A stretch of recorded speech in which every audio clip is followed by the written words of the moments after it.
Dobrodošli na kanal Obavesti me. Rusija je danas iz Moskve poslala jednu od najoštrih poruka posljednjih mjeseci kada je reč o položaju Srba na Kosovu i Metohiji. Portparolka Ruskog ministarstva spoljnih poslova Marija Zaharova otvoreno je stala u odbranu srpskog stanovništva, optužila Prištinu za sistematski pritisak ka međunarodne strukture pod okriljem NATO-a, Evropske unije i Ujedinjenih nacija, pozvala da hitno reaguju i spriječe ono što je nazvala humanitarnom katastrofom koja se sprema na Kosovu i Metohiji. Dakle, poruka je snažna i direktna. Moskva ne govori samo o političkom problemu, dijalogu ili novoj diplomatskoj krizi. Zaharova koristi najteže formulacije, govori o položaju Srba koji je prema njenim rečima i tvrdnjama postao zaista katastrofalan, o prisiljavanju ljudi da napuštaju svoje domove, fabrikovanju krivičnih postupaka, zastrašivanju, nesrazmjernoj upotrebi sile i rušenju srpske imovine. Drugim rečima, Rusija pitanje Kosova i Metohije ponovo diže na nivo velike međunarodne teme i otvoreno traži reakciju onih međunarodnih struktura koje su na terenu upravo zato da spriječe novu eskalaciju. Kako je preneo TASS, Zaharova je poručila da Moskva zahteva od misije Ujedinjenih nacija na Kosovu da odgovorno pristupi izvršavanju svojih obaveza. Posebno je naglasila da međunarodne organizacije moraju da preduzmu sveobuhvatne mere kako bi spriječile humanitarnu katastrofu. To je centralna poruka današnje reakcije Moskve. Rusija ne traži samo još jedno saopštenje iz Brisela ili Prištine, traži konkretno delovanje međunarodnih misija. Zaharova je navela da je jedan od osnovnih zadataka međunarodnog prisustva stvaranje uslova za miran suživot naroda koji žive na Kosovu i Metohiji, a zatim ocenila da stanje na terenu pokazuje upravo suprotan pravac. Prema njenim tvrdnjama, pritisak na lokalno srpsko stanovništvo postaje sve intenzivniji i sistematičniji. Tanjug je istog dana preneo njenu izjavu da se ugnjetavanje ljudi po etničkoj osnovi odvija pred očima međunarodnih misija raspoređenih pod okriljem NATO-a, Evropske unije i Ujedinjenih nacija. Zaharova je otišla i korak dalje. Ona tvrdi da se sve to događa uz njihovo prečutno odobravanje. To je veoma ozbiljna optužba. Moskva dakle ne usmjerava kritiku samo prema vlastima u Prištini. Pod direktnim pritiskom Ruskog ministarstva spoljnih poslova sada se nalaze i zapadne prijestolnice, Brisel, međunarodne misije, KFOR i čitav sistem koji je godinama predstavljao svoje prisustvo na Kosovu kao garanciju bezbednosti svih zajednica. Zaharova tvrdi da upravo tu postoji ogroman raskorak između onoga što se zvanično govori i onoga što se prema ruskom viđenju događa na terenu. Položaj Srba postao je zaista katastrofalan, poručila je. Prema njenim rečima, Srbi se nasilnim putem primoravaju da napuštaju svoje domove, dok kosovsko-albansko pravosuđe, kako je rekla, masovno fabrikuje krivične postupke i organizuje kampanje zastrašivanja. Navela je i da raste broj slučajeva grubo nesrazmjerne upotrebe sile, uključujući prema njenim tvrdnjama i mučenja. Posebno je pomenuta srpska imovina. Zaharova tvrdi da se ona ruši mimo utvrđenih procedura i kao primjer navodi događaje u julu na području akumulacije Gazivode, gdje je prema njenim rečima došlo do masovnog rušenja objekata. Gazivode nisu slučajno pomenute. To područje godinama ima veliki politički, bezbednosni i infrastrukturni značaj za sever Kosova i Metohije. Svaka promjena na tom prostoru zato odmah dobija mnogo širi značaj od običnog lokalnog administrativnog pitanja, ali glavna politička meta Zaharovine poruke jeste vrh vlasti u Prištini. Ona je posebno pomenula Aljbina Kurtija. Za njegovu politiku potrebila je izuzetno oštru formulaciju, tvrdeći da njegov politički kredo počiva na fanatičnoj, nekontrolisanoj srbofobiji. To nisu reči iz diplomatskog rečnika kojim se pokušavaju ublažiti razlike. Moskva ovdje Kurtijevu politiku direktno povezuje sa pogoršavanjem položaja Srba. Istovremeno, Zaharova je optužila zapadne prijestolnice za apatiju i ocenila da njihovo faktičko nečinjenje postiče proces koji ona opisuje kao etničko čišćenje Kosova. To je jedan od najtežih dijelova njenog saopštenja. Dakle, Rusija javno stavlja do znanja da više ne posmatra najnovije promjene na terenu kao tehnička bezbednosna pitanja. U centru ruske reakcije našao se i KFOR.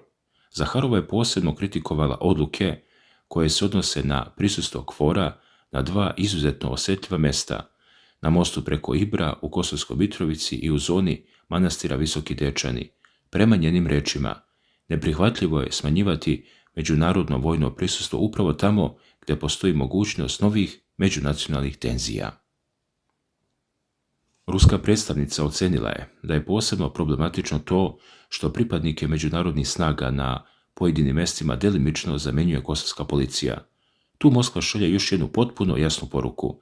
Srpsko stanovništvo, prema ruskom stavu, ne može svoju bezbednost da prepusti strukturama Prištine koje upravo smatra odgovornim za pritisak na Srbe. Zaharova je zato odbacila objašnjenja da je smanjivanje prisustva KFOR-a moguće zato što je bezbednosna situacija poboljšana. Nazvala je takva obrazloženja ciničnim i neodgovornim. Prema njenim rečima, kosovska policija neće biti pouzdana zaštita za srpsko stanovništvo. Upravo se tu ruska poruka direktno dodiruje sa upozorenjima koja posljednjih dana dolaze iz Beograda.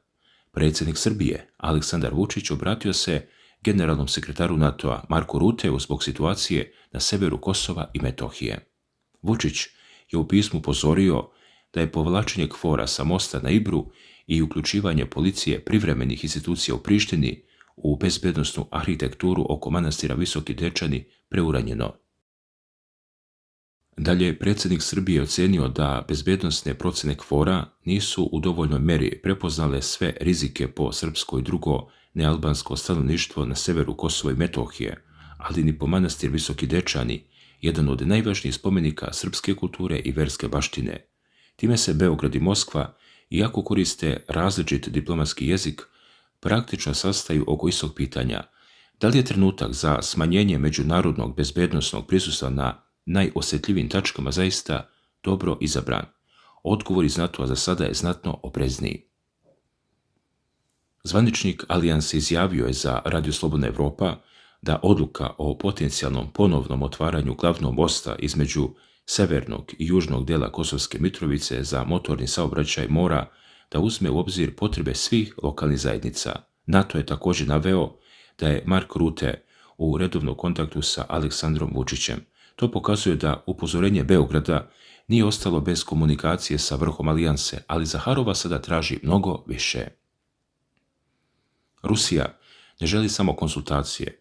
Moskva insistira da međunarodne snage nastave u punom kapacitetu da izvršavaju obaveze na mestima koja smatraju ključnim za zaštitu Srba. Zaharova se pri tome pozvala i na rezoluciju Saveta bezbednosti Ujedinjenih nacija 1244.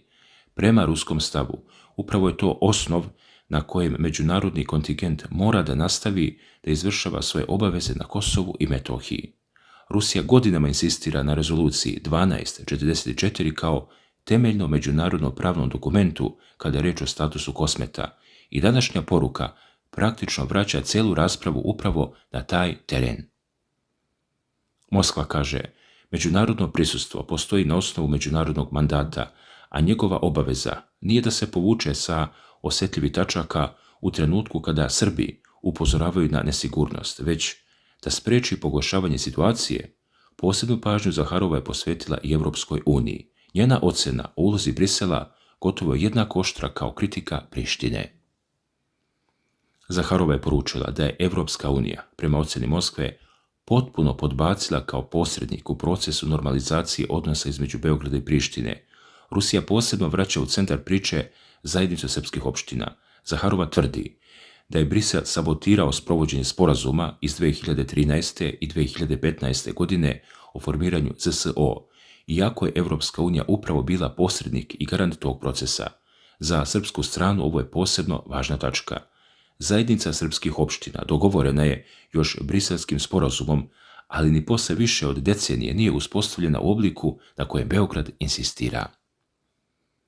Zaharova sada taj problem koristi kao glavni dokaz svoje tvrdnje da Evropska unija od Beograda traži nove ustupke, dok pitanje ranije preuzetih obaveza prema Srbima ostaje nerešeno. Ona je kritikovala i pritisak na Beograd u vezi sa dogovorima iz 2023. godine između Beograda i Prištine. Ruski stav je da se od Srbije traži primjena političkih aranžmana koje Moskva vidi kao korak ka priznavanju kosovske državnosti, dok se istovremeno zanemaruje ono što je Srbima obećano mnogo ranije. Tu se dolazi do same srži ruske poruke. Moskva želi da predstavi trenutnu situaciju kao dokaz da postojeći model međunarodnog upravljanja krizom ne štiti srpsku zajednicu dovoljno i da Brisel više nema politički kredibilitet da od Srbije zahteva nove poteze dok prethodne obaveze nisu sprovedene. To je ozbiljna diplomatska podrška poziciji Beograda. Ne znači da Rusija vojno ulazi na Kosovo, niti da je najavljena ruska intervencija. Takva tvrdnja ne postoji u izjavama Zaharove, ali Rusija jeste ušla veoma direktno u politički sukob oko posljednjih poteza na terenu i stala u srpske zahteve da se bezbednosne garancije ne smanjuju.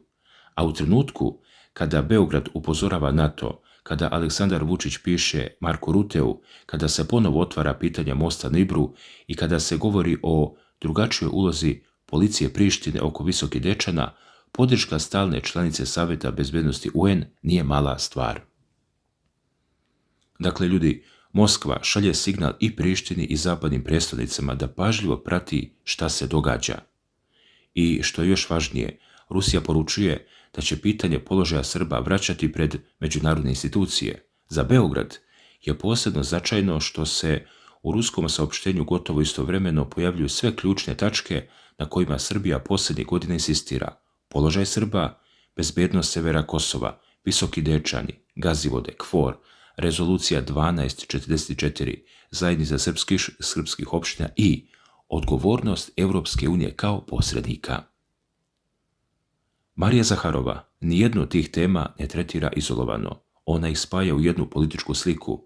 Prema toj slici, položaj Srba postaje sve teži i teži. Priština povećava pritisak, međunarodne misije ne odgovaraju dovoljno odlučno, a Evropska unija traži od Beograda sprovođenje novih obaveza dok stare ostaju neispunjene. Naročito je osjetljivo pitanje mosta na Ibru. Taj most nije samo saobraćajna veza između dva dela grada.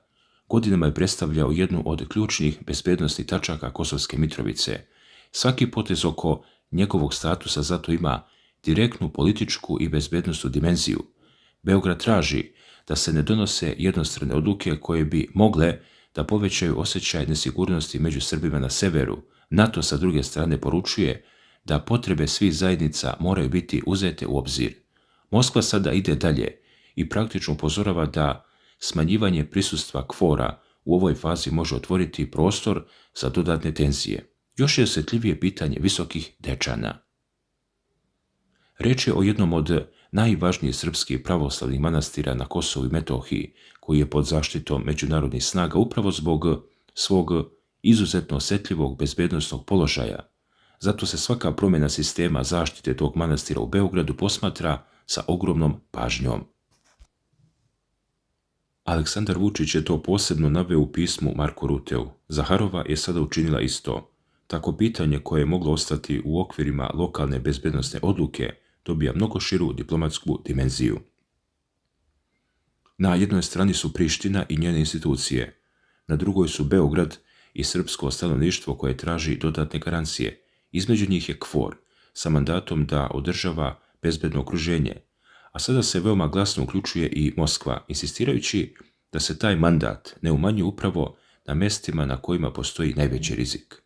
Zaharovina izjava od 21. avgusta zato nije samo još jedna u nizu reakcija Ruskog ministarstva spoljnih poslova.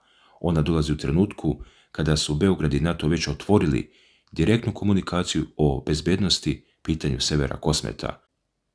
Istovremeno iz NATO-a stiže signal da se stavovi lokalnih zajednica moraju uzeti u obzir i da kontakt između Ruteja i Vučića postoji. Sada se čeka šta će se dešavati na terenu. Hoće li KFOR zaista menjati raspored svojih snaga na ključnim lokacijama? Hoće li pitanje mosta preko Ibra biti rešavano bez saglasnosti srpske zajednice? Kakva će biti dalja uloga policijskih struktura Prištine i najvažnije? Da li će međunarodna organizacija odgovoriti na upozorenje da Srbi na Kosovu osjećaju sve veću nesigurnost? Jedno je već jasno. 21. avgusta Rusija je preko Marije Zaharove poslala snažnu političku poruku. Moskva smatra da je položaj Srba na Kosovu i Metohiji postao alarmantan, da međunarodno prisustvo nema pravo da se povlači sa ključnih tačaka i da Priština ne može dobiti slobodne ruke dok se istovremeno od Beograda traži novi ustupci. Dakle, sada su na potezu oni koji na Kosovu i Metohiji imaju vojnike, policijske misije, političke predstavnike i međunarodni mandat, jer posle ovakvog upozorenja više niko ne može da kaže da pitanje bezbednosti Srba nije otvoreno pred očima čitave međunarodne zajednice.